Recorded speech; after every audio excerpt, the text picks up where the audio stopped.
Assalamualaikum warahmatullahi wabarakatuh. Perkenalkan nama saya Salma Alfarisi, mahasiswa dari Prodi Sistem Informasi Fakultas Ilmu Komputer Universitas Subang dengan nomor pokok D1A230096. Pada kali ini saya akan menjelaskan mengenai materi isi buku Pendidikan Kewarganegaraan untuk perguruan tinggi dengan pengarang Dr. Ujang Carda, S, SH, MH, MIP, MAP. Adapun resume dari buku tersebut dengan penjelasan sebagai berikut. Buku ini terdiri dari 7 bab. Bab pertama tentang orientasi terhadap pendidikan kewarganegaraan yang terdiri 4 poin. Poin pertama yaitu latar belakang pembelajaran pendidikan kewarganegaraan yang membahas tentang perubahan pendidikan ke masa depan yang mengharuskan bangsa Indonesia supaya tidak tertinggal dari bangsa-bangsa lain dalam mengembangkan pendidikan nasional. Lalu adanya dinamika internal bangsa Indonesia dari faktor eksternal dan faktor internal.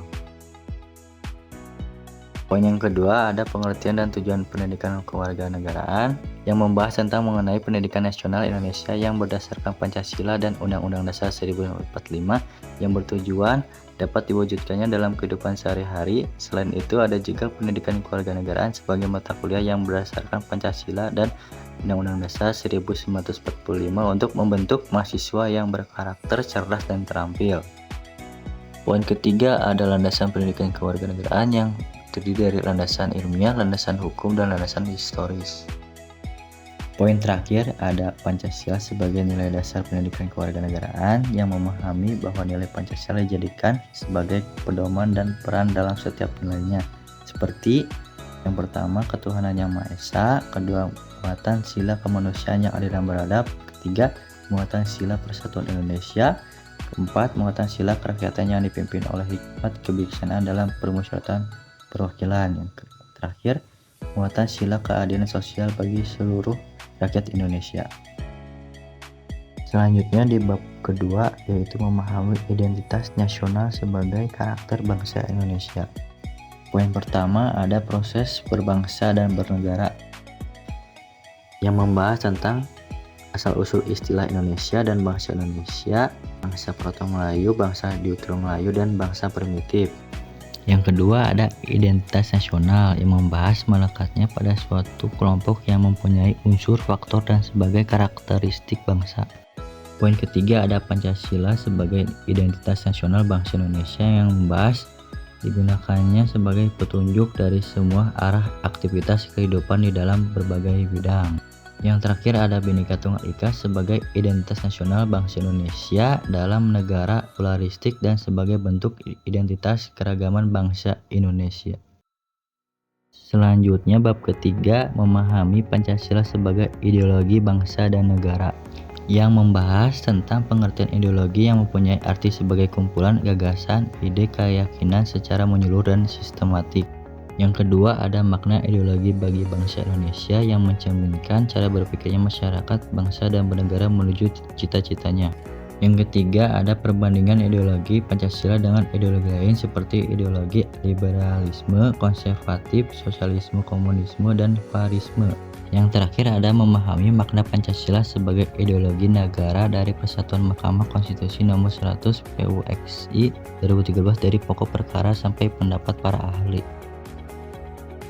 Selanjutnya di bab 4 memahami negara, konstitusi, dan warga negara yang membahas tentang memahami negara yang diartikan sebagai suatu organisasi yang berada di wilayah tertentu yang di dalamnya terdapat rakyat dan pemerintahan. Selain itu, negara menjadi salah satu subjek hukum internasional sebagai kesatuan politik yang harus memiliki unsur-unsur tertentu.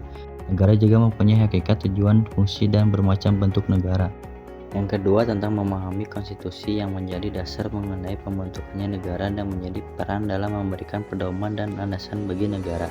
Selain itu, Undang-Undang Dasar 1945 sebagai konstitusi negara Republik Indonesia. Yang terakhir ada memahami warga negara Indonesia yang membahas tentang warga negara adalah penduduk suatu negara yang asli atau bangsa yang telah disahkan yang memiliki suatu hak dan kewajiban yang harus dilaksanakan. Selanjutnya di bab 5 memahami negara hukum, hak asasi manusia, dan demokrasi. Poin pertama, memahami negara hukum Indonesia sebagai konsep yang mendasarkan pemerintahan pada hukum sebagai aturan utama dalam menjalankan negara. Prinsip ini mencangkup bahwa semua warga negara, lembaga pemerintah, dan pejabat publik harus tunduk pada hukum yang sama dan di bawah perlindungan hukum yang adil yang diatur dalam Undang-Undang Dasar 1945. Poin kedua, memahami hak asasi manusia yang menceritakan tentang sejarah perkembangan hak asasi manusia dimulai dari ciri-ciri sampai pemahaman hak dan kewajiban asasi manusia dalam Pancasila. Yang terakhir ada memahami demokrasi Indonesia yang membahas tentang konsep semula demokrasi adalah yang lahir dari pemikiran mengenai hubungan negara dan hukum. Indonesia memakai prinsip demokrasi Pancasila dan kolerasi demokrasi dengan negara hukum. Selanjutnya di bab 6 memahami wawasan Nusantara sebagai wawasan nasional Indonesia. Terdiri dari beberapa poin. Yang pertama, pengertian wawasan Nusantara yang membahas cara pandang bangsa tentang diri dan lingkungannya. Selanjutnya poin kedua tentang landasan hakikat dan asas-asas wawasan Nusantara yang berlandaskan landasan ideal dan konsepsional, di mana hakikat adalah keutuhan negara dan asas merupakan ketentuan atau kaidah yang harus dipatuhi. Poin ketiga tentang kedudukan, fungsi, dan tujuan wawasan Nusantara yang membahas cara mewujudkan cita-cita dan tujuan nasional.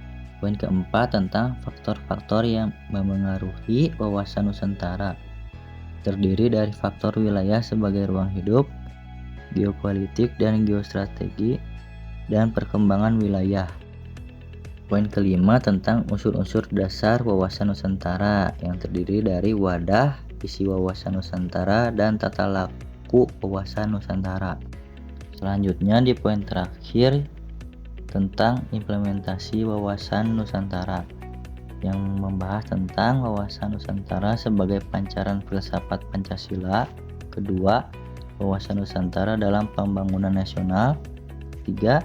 Hubungan wawasan Nusantara dengan ketahanan nasional. Selanjutnya di bab 7 atau bab terakhir tentang memahami ketahanan nasional dan integrasi nasional Indonesia yang membahas tentang ketahanan nasional, yaitu kemampuan suatu negara untuk melindungi dan mempertahankan keutuhan wilayah yang memiliki unsur-unsur, landasan, asas-asas, dan sifat ketahanan nasional. Selain itu, ada juga pendekatan Astagatra dalam mewujudkan ketahanan nasional. Selanjutnya ada pengaruh ketahanan nasional seperti pengaruh hak asasi manusia, pengaruh demokrasi, pengaruh lingkungan hidup, dan pengaruh aspek ketahanan nasional terhadap kehidupan bangsa dan negara.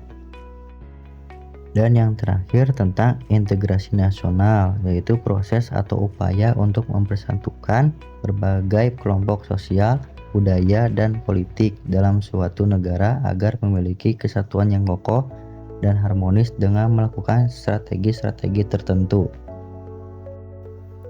Jadi dari uraian bab-bab di atas tentang isi buku pendidikan kewarganegaraan ini tersebut adalah buku ini membahas mengenai pendidikan kewarganegaraan dengan berfokus pada pendidikan kewarganegaraan, identitas nasional Indonesia, dan Pancasila sebagai ideologi negara. Selain itu juga membahas tentang negara, konstitusi, warga negara, negara hukum, hak asasi manusia, dan demokrasi. Bagian akhir buku membahas wawasan Nusantara, ketahanan nasional, dan integrasi nasional Indonesia. Demikian semua buku ini saya buat untuk mata kuliah pendidikan kewarganegaraan. Wassalamualaikum warahmatullahi wabarakatuh.